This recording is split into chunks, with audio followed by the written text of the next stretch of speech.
youth of India. We have to work hard to keep the pride of our country. Thank you. ಹಿತನುಡಿಗಳಿಂದಂಥ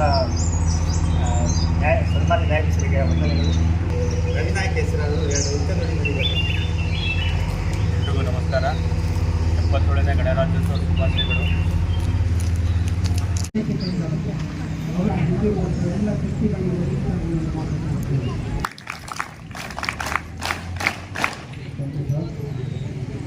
ಈಗ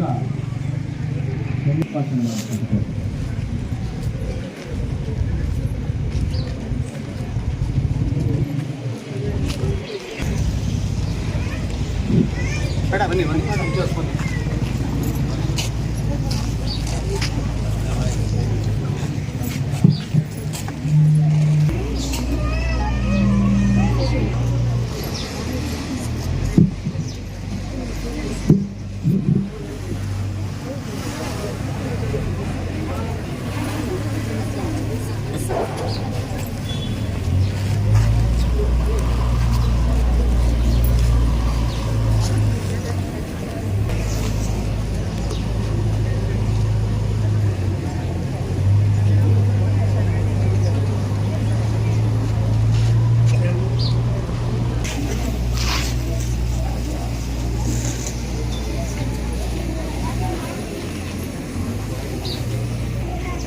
ಪುಷ್ಪಾರ್ಚನೆ ಮಾಡಿದಂಥ ಎಲ್ಲರಿಗೂ ಕೂಡ ಧನ್ಯವಾದ ತಿಳಿಸ್ತಾ ಇದ್ದೇನೆ.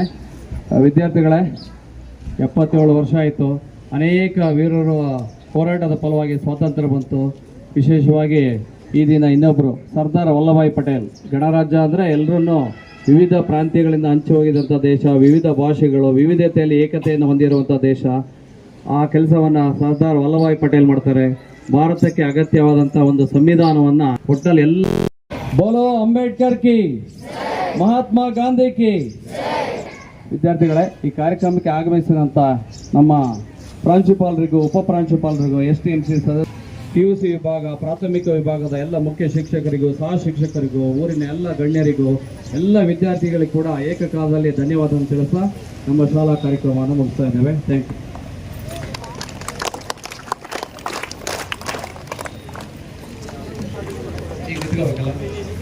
ಮಕ್ಕಳೇ, ಅದೇ ರೀತಿಯಾಗಿ ಅತ್ಯಂತ ಸಂಭ್ರಮದ ದಿನ 26/1/2026 70ನೇ ಗಣರಾಜ್ಯೋತ್ಸವದ ಹಾರ್ದಿಕ ಶುಭಾಶಯಗಳು.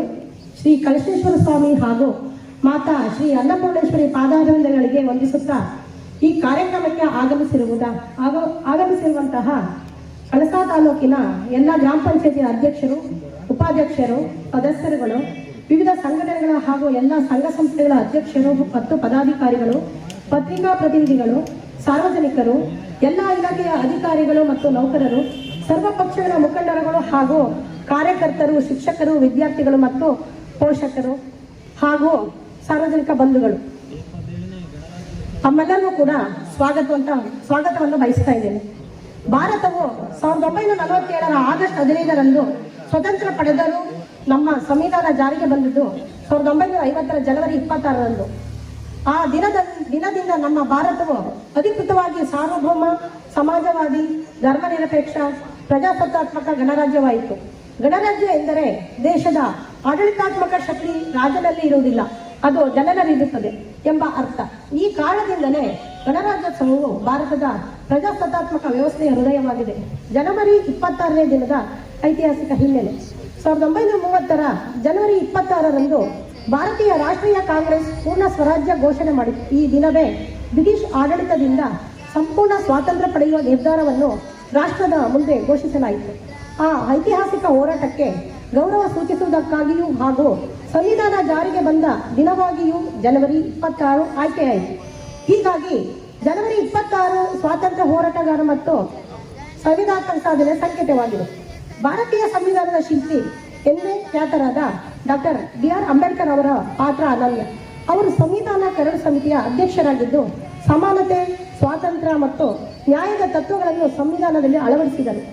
ಭಾರತೀಯ ಸಂವಿಧಾನವು ಎಲ್ಲ ನಾಗರಿಕರಿಗೆ ಸಮಾನ ಹಕ್ಕುಗಳನ್ನು ನೀಡುತ್ತದೆ. ಜಾತಿ, ಧರ್ಮ, ಲಿಂಗ ಆಧಾರಿತ ಭೇದ ಭಾವವನ್ನು ತಿರಸ್ಕರಿಸುತ್ತದೆ. ಮೂಲಭೂತ ಹಕ್ಕುಗಳು ಹಾಗೂ ಕರ್ತವ್ಯಗಳನ್ನು ನಿರ್ದಿಷ್ಟಪಡಿಸುತ್ತದೆ. ಇದು ಕೇವಲ ಕಾನೂನು ಪುಸ್ತಕವಲ್ಲ, ಒಂದು ಸಾಮಾಜಿಕ ಒಪ್ಪಂದವಾಗಿದೆ. ಗಣರಾಜ್ಯೋತ್ಸವ ಆಚರಣೆಗಳು ರಾಷ್ಟ್ರಮಟ್ಟದಿಂದ ಶಾಲೆವರೆಗೂ ಸಹ ನಡೆಯುತ್ತದೆ. ಪ್ರತಿ ವರ್ಷ ಜನವರಿ 26ರಂದು ದೆಹಲಿಯ ಕರ್ತವ್ಯ ಪಥ್ನಲ್ಲಿ ಭವ್ಯ ಗಣರಾಜ್ಯೋತ್ಸವ ಪರೇಡ್ ನಡೆಯುತ್ತದೆ. ಈ ಪರೇಡ್ನಲ್ಲಿ ಭಾರತೀಯ ಸೇನೆಯ ಶಕ್ತಿ ಮತ್ತು ಶಿಸ್ತು, ವಿವಿಧ ರಾಜ್ಯಗಳ ಸಾಂಸ್ಕೃತಿಕ ಜಾತಿಗಳು, ದೇಶದ ವೈವಿಧ್ಯತೆಯ ಏಕತೆ ಇವೆಲ್ಲವೂ ಸ್ಪಷ್ಟವಾಗಿ ಪ್ರದರ್ಶನಗೊಳ್ಳುತ್ತವೆ. ರಾಷ್ಟ್ರಪತಿಗಳಿಂದ ರಾಷ್ಟ್ರ ಧ್ವಜಾರೋಹಣ ಈ ದಿನದ ಅತ್ಯಂತ ಗೌರವದ ಕ್ಷಣವಾಗಿದೆ.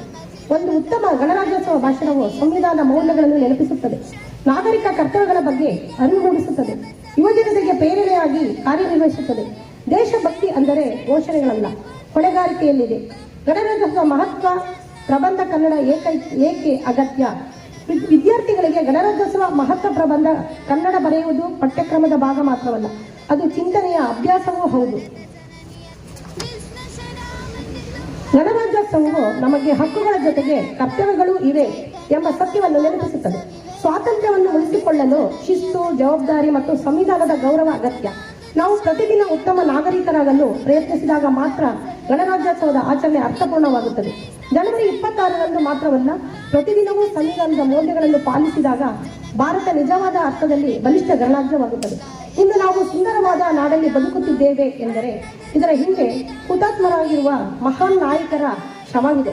ಅವರ ತ್ಯಾಗದ ಫಲವಾಗಿ ಇಂದು ನಾವು ಈ ಸುಂದರ ಭಾರತದಲ್ಲಿ ನೆಮ್ಮದಿಯಿಂದ ಇದ್ದೇವೆ. ಅದೇ ರೀತಿ ಬಿಸಿಲು, ಮಳೆ, ಚಳಿ ಲೆಕ್ಕಿಸದೆ ಭೂಮಿಯಲ್ಲಿ ದುಡಿಯುವ ರೈತ, ಗಡಿಯಲ್ಲಿ ನಮ್ಮನ್ನು ಕಾಯುತ್ತಿರುವ ಯೋಧರಿಗೂ ಕೂಡ ಈ ಸಂದರ್ಭದಲ್ಲಿ ಗೌರವ ನಾವೆಲ್ಲರೂ ಸಲ್ಲಿಸಲೇಬೇಕು. ಇಂದಿನ ಮಕ್ಕಳೇ ಮುಂದಿನ ಪ್ರಜೆಗಳು. ನಮ್ಮ ದೇಶದ ಕಾನೂನನ್ನು ಗೌರವಿಸಬೇಕು. ಶಿಸ್ತು, ಕಠಿಣ ಪರಿಶ್ರಮ ಮತ್ತು ಪ್ರಾಮಾಣಿಕತೆಯಿಂದ ಓದಿ ನಮ್ಮ ದೇಶವನ್ನು ಜಾಗತಿಕ ಮಟ್ಟದಲ್ಲಿ ಎತ್ತರಕ್ಕೆ ಕೊಂಡೊಯ್ಯೋಣ. ಸ್ವಚ್ಛ ಭಾರತ, ಸಮೃದ್ಧ ಭಾರತ ನಿರ್ಮಾಣಕ್ಕೆ ಪಣ ತೊಡೋಣ. ಸಂವಿಧಾನದ ಗೌರವ ನಮ್ಮ ಹಕ್ಕುಗಳ ಮೂಲ. ಸಮಾನತೆ, ಎಲ್ಲರೂ ಕಾನೂನಿನ ಮುಂದೆ ಸಮಾನರು. ಪ್ರಜಾಸತ್ತಾತ್ಮಕ ವ್ಯವಸ್ಥೆ, ಜನರೇ ಆಡಳಿತಗಾರರು. ಈ ಅಂಶಗಳನ್ನು ತಿಳಿದುಕೊಂಡಾಗ ವಿದ್ಯಾರ್ಥಿಗಳು ತಮ್ಮ ನಾಗರಿಕರಾಗಲು ಪ್ರೇರೇಪಿತರಾಗುತ್ತಾರೆ. ಇಂದಿನ ಯುವಜನತೆ ತಂತ್ರಜ್ಞಾನ ಮತ್ತು ವೇಗದ ಜೀವನದಲ್ಲಿ ನಿರತರಾಗಿದ್ದರೂ ಗಣರಾಜ್ಯೋತ್ಸವವು ಅವರಿಗೆ ಒಂದು ಪ್ರಶ್ನೆ ಕೇಳುತ್ತದೆ. ನಾವು ಸಂವಿಧಾನದ ಮೌಲ್ಯಗಳನ್ನು ಜೀವನದಲ್ಲಿ ಅನುಸರಿಸುತ್ತಿದ್ದೇವೆಯೇ? ದೇಶ ಎಂದರೆ ಕಾನೂನು ಪಾಲನೆ, ಸತ್ಯನಿಷ್ಠೆ, ಸಾಮಾಜಿಕ ಹೊಣೆಗಾರಿಕೆ ಇವೆಲ್ಲವುಗಳೆಲ್ಲವೂ ಪ್ರಜಾಸತ್ತಾತ್ಮಕ ನಾಗರಿಕನ ಗುರುತುಗಳಾಗಿವೆ. ಭಾರತವು ಅನೇಕ ಭಾಷೆ, ಸಂಸ್ಕೃತಿ ಮತ್ತು ಧರ್ಮಗಳ ಸಂಗಮ. ಗಣರಾಜ್ಯೋತ್ಸವದ ದಿನ ನಡೆಯುವ ಸಾಂಸ್ಕೃತಿಕ ಕಾರ್ಯಕ್ರಮಗಳು ವೈವಿಧ್ಯತೆಯಲ್ಲಿ ಏಕತೆ ಎಂಬ ಭಾರತದ ಮೂಲತತ್ವವನ್ನು ದೃಢಪಡಿಸುತ್ತದೆ. ಮನುಷ್ಯ ಚಿರಂಜೀವಿಯಾಗಲಾರ, ಆದರೆ ಆತನ ಚಿಂತನೆಗಳು ಶಾಶ್ವತವಾಗಿ ಉಳಿಯುತ್ತವೆ. ಮಹಾನ್ ನಾಯಕರೆಲ್ಲ ಜನಿಸಿದ ಪುಣ್ಯಭೂಮಿಯಲ್ಲಿ ಹುಟ್ಟಿದ ನಾವೇ ಧನ್ಯ. ನಾವು ಭಾರತೀಯರೆಂಬ ಹೆಮ್ಮೆ ಸದಾಕಾಲ ನಮ್ಮಲ್ಲಿ ಜಾಗೃತವಾಗಿರಲಿ.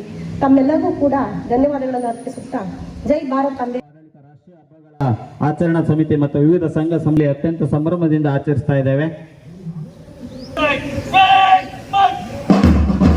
ಇದೀಗ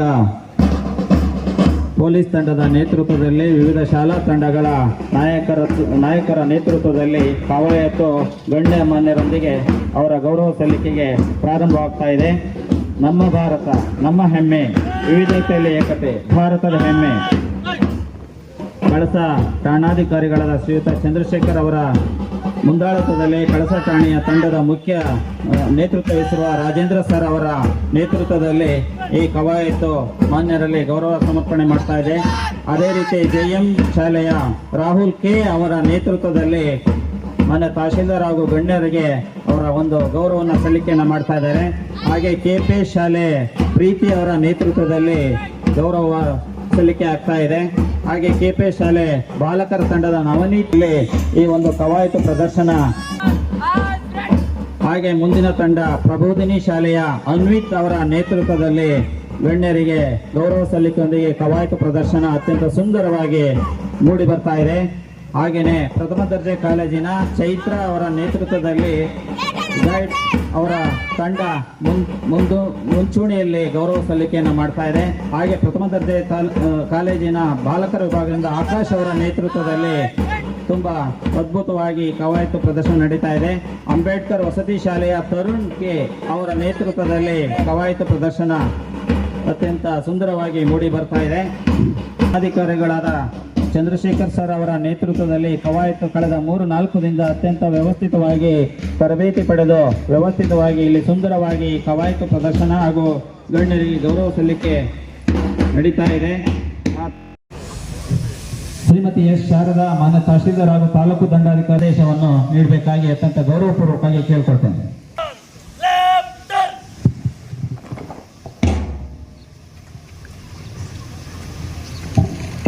ಔಚಿತ್ಯವನ್ನು ತಿಳಿಸಿದಂಥ ಮಾನ್ಯ ತಹಶೀಲ್ದಾರ್ ಶಾರದಾ ಮೇಡಮ್ ಅವರಿಗೆ ಧನ್ಯವಾದಗಳು. ಇದೀಗ ಗಣ್ಯಮಾನ್ಯರೆಲ್ಲರಿಂದನೂ ನಮ್ಮ ಗಾಂಧೀಜಿ ಅವರು ಹಾಗೂ ಅಂಬೇಡ್ಕರ್ ಅವರ ಭಾವಚಿತ್ರಕ್ಕೆ ಪುಷ್ಪ ನಮನ ಸಲ್ಲಿಸಬೇಕಾಗಿ ಕೇಳ್ಕೊಳ್ತೇನೆ.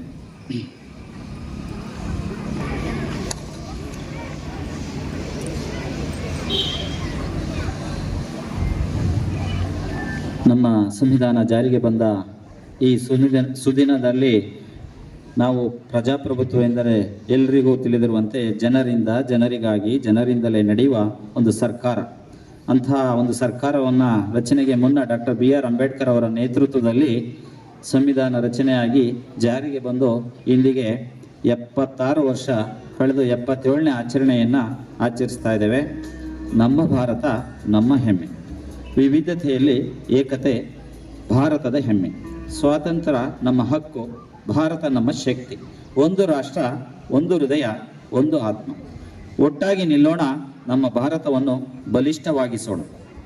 ನ್ಯಾಯ, ಸ್ವಾತಂತ್ರ್ಯ, ಸಮಾನತೆ ನಮ್ಮ ಗಣರಾಜ್ಯದ ಅಡಿಪಾಯ. ಸ್ವಾತಂತ್ರ್ಯವನ್ನು ಆಚರಿಸಿ ಸಂವಿಧಾನವನ್ನು ಗೌರವಿಸೋಣ. ನಮ್ಮ ಸಂವಿಧಾನ ಹಾಗೂ ಇಲ್ಲಿ ಸೇರಿರುವಂತಹ ವಿವಿಧ ಇಲಾಖೆಗಳ ಅಧಿಕಾರಿಯವರೇ ಹಾಗೂ ವಿವಿಧ ಸಂಘ ಸಂಘಟನೆಗಳ ಪದಾಧಿಕಾರಿಗಳೇ ಹಾಗೂ ಪೋಷಕ ವೃಂದದವರೇ ಹಾಗೂ ಶಿಕ್ಷಕ ವೃಂದದವರೇ ಹಾಗೂ ನನ್ನ ಪ್ರೀತಿ ಎಲ್ಲ ಮಕ್ಕಳಿಗೂ 77ನೇ ಗಣರಾಜ್ಯೋತ್ಸವದ ದಿನದ ಶುಭಾಶಯಗಳನ್ನು ಕೋರ್ತಾ ನನ್ನ 2 ಮಾತನ್ನು ಮುಗಿಸುತ್ತೇನೆ. ಉಪನಿರೀಕ್ಷಕರು ದಯಮಾಡಿ ವೇದಿಕೆಗೆ ಬಂದು ಮಾನ್ಯ ತಹಶೀಲ್ದಾರ್ ಅವರಿಂದ ನೆನಪಿನ ಕಾಣಿಕೆಯನ್ನು ಸ್ವೀಕರಿಸಬೇಕಾಗಿ ಕೇಳ್ಕೊಳ್ತೇನೆ. ವಿದ್ಯಾರ್ಥಿಗಳು ಒಂದು ಜೋರಾದ ಚಪ್ಪಾಳೆಯೊಂದಿಗೆ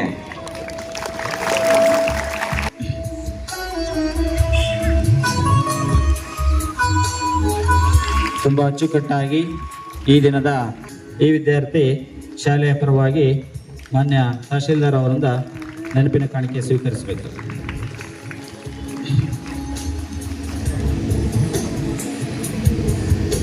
KP ಶಾಲೆಯ ಪ್ರೀತಿ ಈ ವಿದ್ಯಾರ್ಥಿ ಬಂದು ನೆನಪಿನ ಕಾಣಿಕೆಯನ್ನು ಸ್ವೀಕರಿಸಬೇಕಾಗಿ ಕೇಳ್ಕೊಳ್ತೇನೆ. ವಿಭಾಗದಿಂದ ನವನೀತ್ ವೇದಿಕೆಗೆ ಬಂದು ನೆನಪಿನ ಕಾಣಿಕೆಯನ್ನು ಸ್ವೀಕರಿಸಬೇಕಾಗಿ ಕೇಳ್ಕೊಳ್ತೇನೆ. ವಿದ್ಯಾರ್ಥಿಗಳೊಂದು ಜೋರಾದ ಚಪ್ಪಾಳೆಯೊಂದಿಗೆ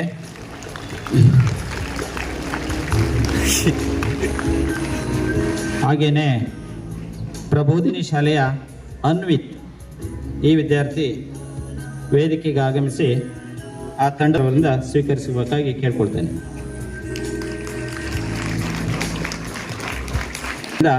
ನೆನಪಿನ ಕಾಣಿಕೆಯನ್ನು ಸ್ವೀಕರಿಸಬೇಕಾಗಿ ಕೇಳ್ಕೊಳ್ತೇನೆ.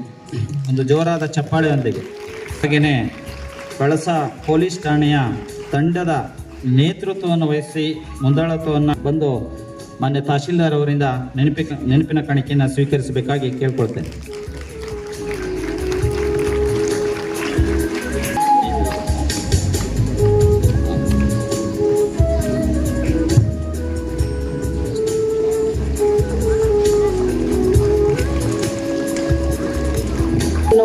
ತುಂಬ ಯಶಸ್ವಿಯಾಗಿ ನಡೆಸಿಕೊಡ್ತಾ ಇರುವ ಶ್ರೀ ಶಿವಕುಮಾರ್ ಸರ್ KP ಶಾಲೆ ಅವರಿಗೂ ಸಹ ನೆನಪಿನ ಕಾಣಿಕೆಯನ್ನು ಅರ್ಪಿಸ್ತಾ ಇದ್ದೇವೆ. ಅವ್ರು ಬಂದು ಸ್ವೀಕಾರ ಮಾಡಬೇಕಾಗಿ ವಿನಂತಿ.